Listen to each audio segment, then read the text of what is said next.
Good morning, students. I hope you all are fine. Students, yesterday we have started lesson 17.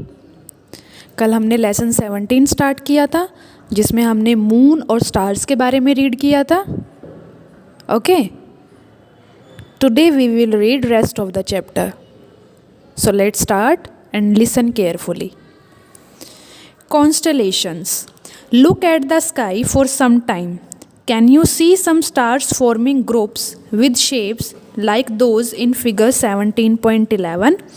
The stars forming a group that has a recognizable shape is called a constellation. आप sky को कुछ समय के लिए देखो, तो जब आप स्काई को देखते हैं तो आप देखोगे कि जो स्टार्स हैं, स्काई में जो स्टार्स प्रेजेंट होते हैं वो एक ग्रुप बनाते हैं. ओके, और वो ग्रुप जो होती हैं एक शेप हमें दिखाई देती है. स्टार्स की ग्रुप ऑफ स्टार्स की एक शेप दिखाई देती है. The stars forming a group, तो वे स्टार्स जो एक ग्रुप बनाते हैं, that has a recognisable shape, और जो हमें एक जानी पहचानी सी शेप दिखाई देती है, शेप जैसी लगती है, तो उसे हम क्या बोलते हैं? Constellations. You can easily identify some constellation in the night sky. For this, you should know what a particular constellation looks like and where to look for it in the night sky. तो आप रात में constellation को आसानी से identify कर सकते हैं. तो उसको आइडेंटिफाई करने के लिए आपको कॉन्स्टलेशन का पता होना चाहिए कि कॉन्स्टलेशन कैसा दिखाई देता है और वो स्काई में किस जगह दिखाई देगा. One of the most famous constellation which you can see during summer time in the early part of the night is Ursa Major. तो एक बहुत कॉमन कॉन्स्टलेशन है जो आपको गर्मी में समर टाइम में दिखाई देता है. In the early part of the night रात में दिखाई देता है, जैसे जो कौन सा है? Ursa major.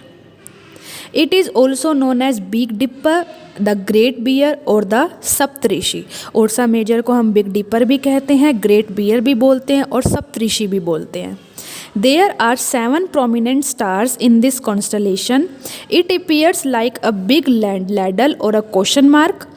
There are 3 stars in the handle of the ladle and 4 in its bowl.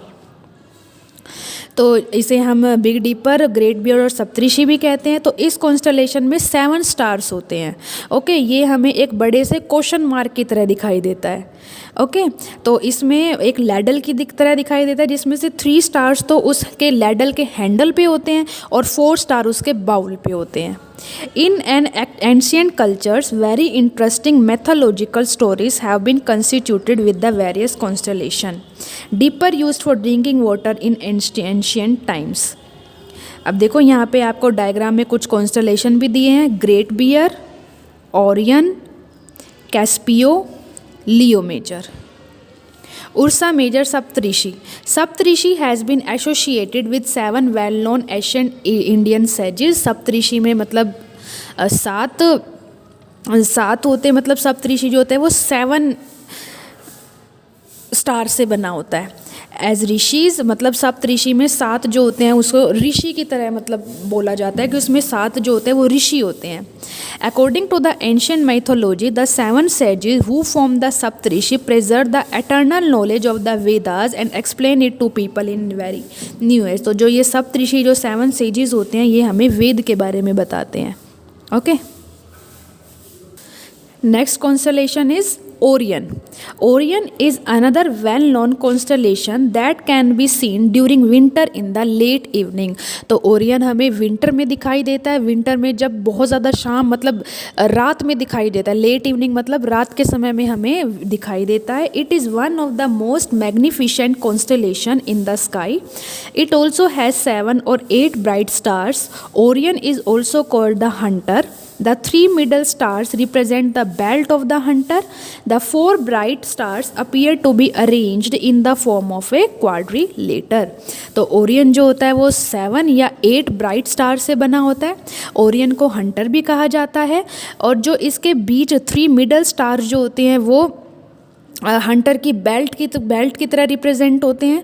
और the 4 bright star appear to be arrange in the form of quadrilateral, और 4 स्टार्स जो होते हैं वो एक क्वाड्रिलेटर की फॉर्म में अरेंज होते हैं। The star Sirius which is the brightest star in the sky is located close to the Orion. To locate Sirius, imagine a straight line passing through the 3 middle stars of Orion. Look along this line towards the east. This line will lead you to a very bright star. It is Sirius. तो एक star जो कौन सा है, serious, वो sky में सबसे ज़्यादा ब्राइटेस्ट मतलब सबसे ज़्यादा चमकीला तारा होता है, और वो ओरियन के बहुत ज़्यादा क्लोज प्रेजेंट होता है, ओके, बहुत पास में होता है। तो सीरियस का पता लगाने के लिए कि उसकी क्या लोकेशन है, एक मतलब ओरियन के मिडल से, ओरियन में जो 3 स्टार्स होते हैं उनके मिडल में से एक लाइन को आप इमेजिन करो। Look along the line toward the east, और उस लाइन को आप ईस्ट की तरफ देखो। This line will let bright star, it is serious. तो वो लाइन आपको एक ब्राइट स्टार तक लेकर जाएगी, जो स्टार कौन सा है, सीरियस। देखो आप डायग्राम में भी देख सकते हैं, यहाँ पे सीरियस है, ये ओरियन है। ओरियन के जो 3 स्टार्स होते हैं वहाँ से एक लाइन जाती है जो सीरियस तक मिलती है, ओके। तो ये Sirius and this is Orion. Next constellation is Cassiopeia. Cassiopeia is another prominent constellation in the northern sky. It visible during winter in the early part of the night. It looks like a distorted letter W और M।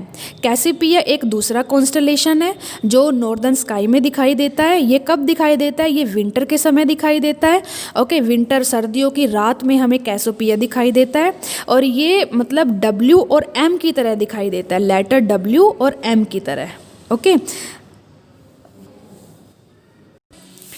Did you know a constellation does not have only 5 to 10 star. एक constellation में सिर्फ 5 to 10 star नहीं होते, it has a large number of stars, इसमें बहुत सारे stars होते हैं। However we can see only the bright stars in the constellation with our naked eye, क्योंकि हमें अपनी आंखों से सिर्फ सबसे ज़्यादा जो ब्राइट स्टार्स होते हैं, सबसे चमकीले तारे जो होते हैं, सिर्फ वही दिखाई देते हैं। All the stars which make up a constellation are not at the same distance. जो सभी स्टार जो कॉन्स्टलेशन बनाते हैं उनके बीच का डिस्टेंस सेम नहीं होता। They are just in the same line और साइट इन द स्काई। ये बस केवल सेम लाइन में होते हैं और स्काई की सेम साइट में होते हैं, okay. So students, you have to read this chapter from your book also. आज हमने अलग अलग टाइप के कॉन्स्टलेशन रीड किए, आप इसको अपनी बुक में से अच्छे से रीड करेंगे। Rest of the chapter we will read tomorrow. Thank you.